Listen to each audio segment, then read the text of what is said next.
Hello everyone, welcome back to Slick's Car Care, and I'm going to give you the lowdown right now on what's been happening with our 1.8 turbo converted Seat Arosa whilst we paint our garage.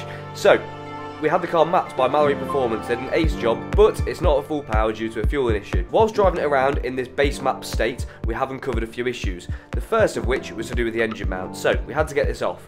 It turns out that this had been leaking oil. It's an oil-filled mount, which is obviously pressurised, and it had burst basically. This was causing the engine to rock a bit more than it should, and then causing the cam belt to catch on the master cylinder, which is not ideal. So we had to strengthen this. So we drilled some holes in it, then we emptied all the oil out of it, and then we had to cut away the rubber on the base so we could fill it with some polyurethane filler, which is going to set stronger and essentially polybush that existing mount without having to replace it. Because we bought that mount new when we were doing the conversion, it seemed a waste just to chuck it away, and they don't produce an uprated engine mount for that side on the Lupo or Arosa.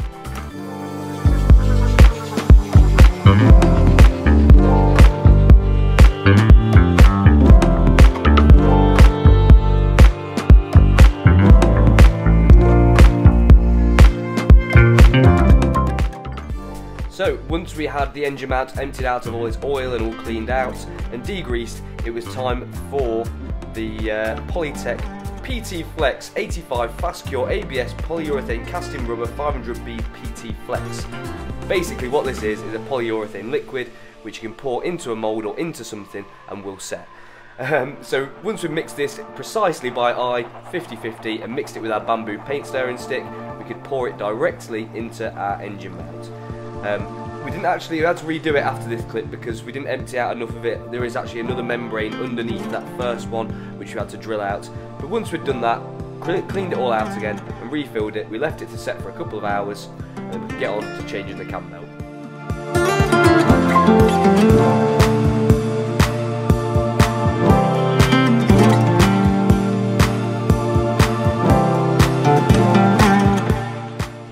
So there is the cam belt and the damage that we managed to do within about 20 or 30 miles. It was very lucky we caught this because it was only obvious on certain parts of the belt. But once we got a new one on, and then we put also a dab of red paint on the master cylinder just so it was a bit more obvious if the cam belt was catching in the future.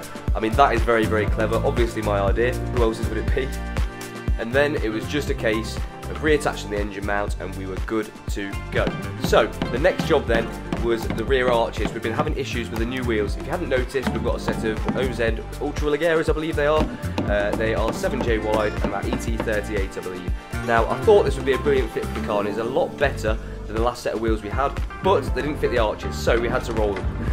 And obviously we do this in the most professional manner. A block of wood, a jack, and some brute force. Now unfortunately this didn't even actually work either, so we had to try some other methods too. And in the end what we ended up doing was whacking the arches with a lump hammer, and this seemed to work beautifully. So we still haven't managed to fix our fueling issue, but we have managed to fix our rear arches and also our engine mount and our cam belt. So it's time to treat the old gal for a little wash. Once we've done that, one thing that's been bugging me is the seat, so let's see how we deal with that. Okay, so we gave the Arosa a quick wash. Now me and Joe are going to take a drive to GSM Performance. Let's go take a look at some seats for the little beast.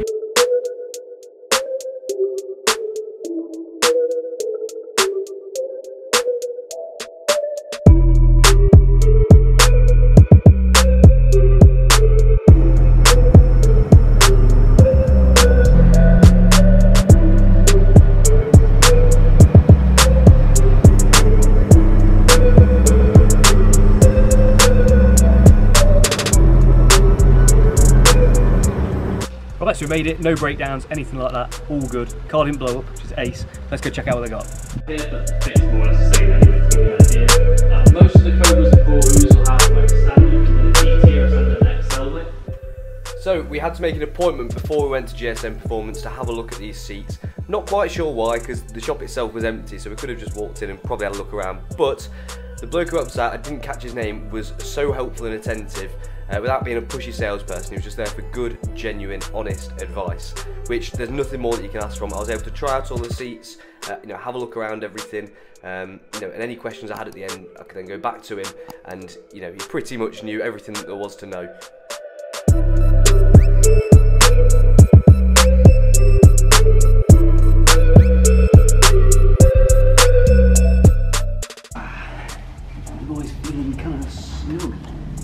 That for me on my waist is like spot on, but say that.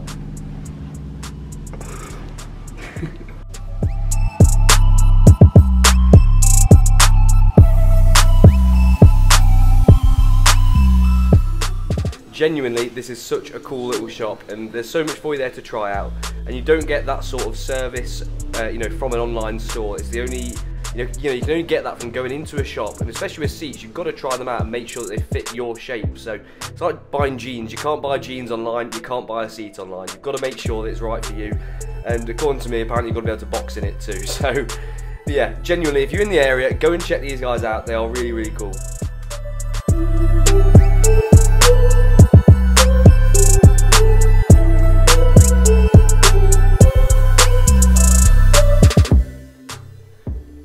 So, in short, I'd managed to whittle my choices down from the entire shop to 2 Sparco seats out of the QRT range. The Rev, which was the cheapest one, and I can't remember what the most expensive one was called, but it was the most expensive one.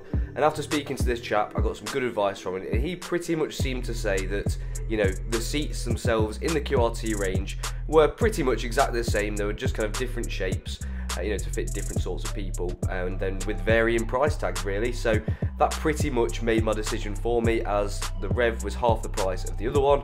So we went for 2 of those with a couple of little side cushions and some side mounts as well. You know, and that was everything really. Oh, and I tried to haggle myself a little steering wheel too.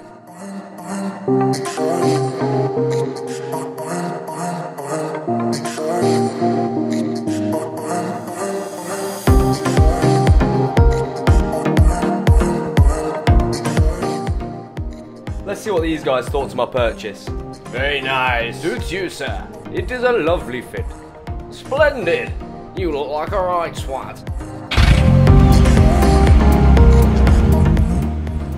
So, once we'd chosen our seats and paid up what we owed, we managed to load them into our tiny little Arosa and head on home.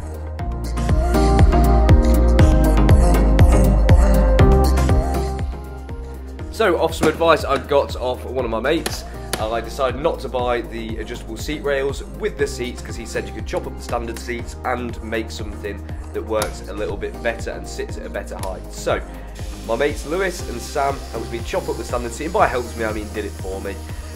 You know, using some of their engineering skills and equipment, and you know, lots of sexy angle grinding and welding shots, we managed to fab something pretty cool up.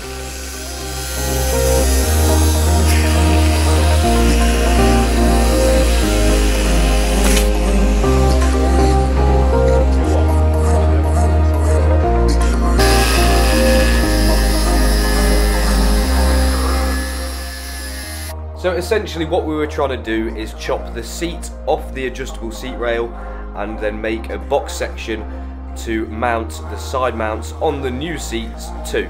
Sounds pretty simple, but it was a lot harder than what you thought, just because you've got to get everything spot on, and even then things don't necessarily go perfectly. So luckily we had a whole workshop of tools to our disposal to be able to try and make these seats fit.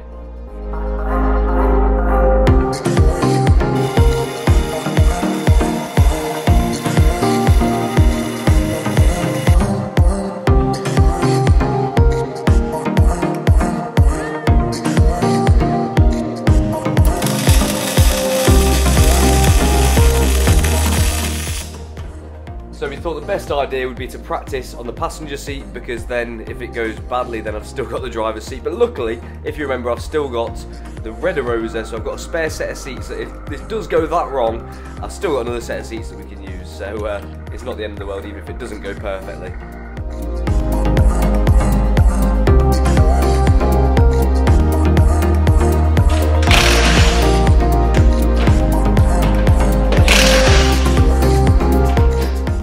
So next up we had a CV joint and boot to sort out. They'd split and it was spewing grease all over the back of the brakes, the wheels, everything like that.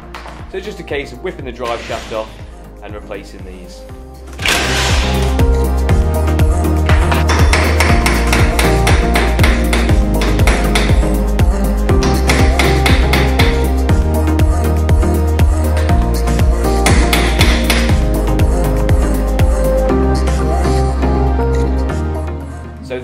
the split in question. We actually used non-standard boots for this. We used a universal kit, so we're going to replace it with a boot which is made for the Lupo, and hopefully this will be a bit tougher. So after some precision hammer work, we managed to get the joint off and the boot and replace that with new parts.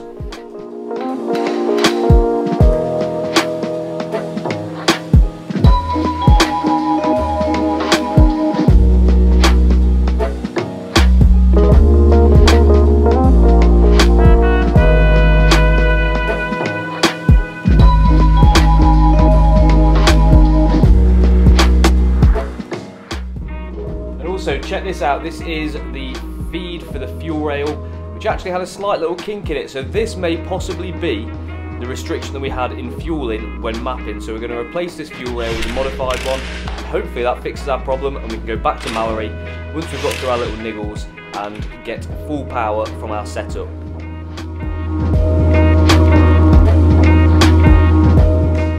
So after everything was back together, we just cleaned up a bit of the grease, refitted the brakes, and the CV joint and boot are good to go.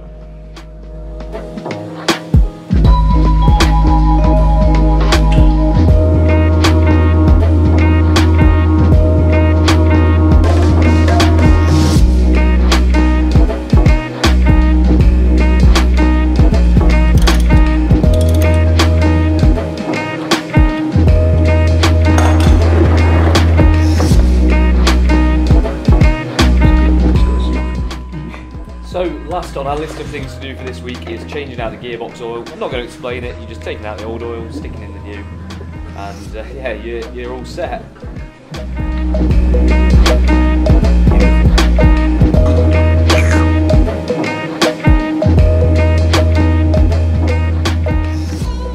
So with this car, it always seems like it's one step forward and two steps back with every single thing that we do. So originally at this point I was going to pull the car around into the garage at the back and run you through what we'd done, what else needed doing, but I went to hop in the car and press the starter button and nothing. The fuel pump's turned on, all the lights come on the dash, everything like that, but the starter button just is not doing anything. So got to fix that next, that's the next problem. So obviously I can drive the car again.